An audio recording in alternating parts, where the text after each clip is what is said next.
SNX Marathi, Siddheshwar news express, सत्यासाठी SNX सोबत. नमस्कार, मी अरबाज शेख.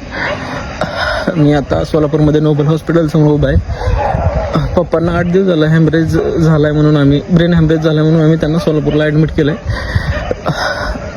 तर त्यांचा हार्टचा थोडा प्रॉब्लेम झाला म्हणून आम्ही त्यांना नोबेलला शिफ्ट केलं होतं.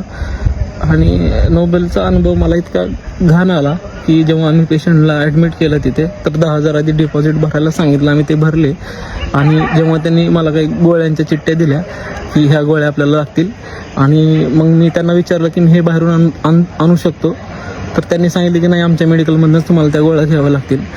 काही इंजेक्शन असतील ते तुम्हाला इथूनच घ्यावं लागतील. तर जेव्हा मी इथून त्या गोळ्या घेतल्या तर ते जवळजवळ सगळ्या गोळ्या 40,000च्या पेक्षा जास्त होत्या. त्यांनी मला ते म्हणजे 3 टाईम मला त्यांनी त्या गोळ्या आणायला सांगितल्या. तर 40,000 रुपये जेव्हा मी हे सगळं बघितलं, त्यांच्याच मेडिकलमधून घ्यायला पाहिजे हा फोर्स त्यांचा मी बघितला. आणि जेव्हा ह्याच्या आधी पप्पांना जिथे ॲडमिट केलं होतं तिथे असं काय मला आढळलं नाही. मी त्याच गोळ्या बाहेरून आणायचो तर ते मला जवळजवळ अर्ध्या किमतीत मला मिळत होत्या. जवळजवळ आता 40,000च्या जरी गोळ्या मी बाहेरून जरी घ्यायचा विचार केला असता तरी मला 20,000पर्यंत त्या पडल्या असत्या. पण इथे एवढी लूट होती आणि माझ्या बापाला मला मरताना नाही बघायचं आहे. आणि म्हणून मला असं डिसिजन घ्यावं लागलं की त्यांना नोबेलमधून शिफ्ट करावं लागलं.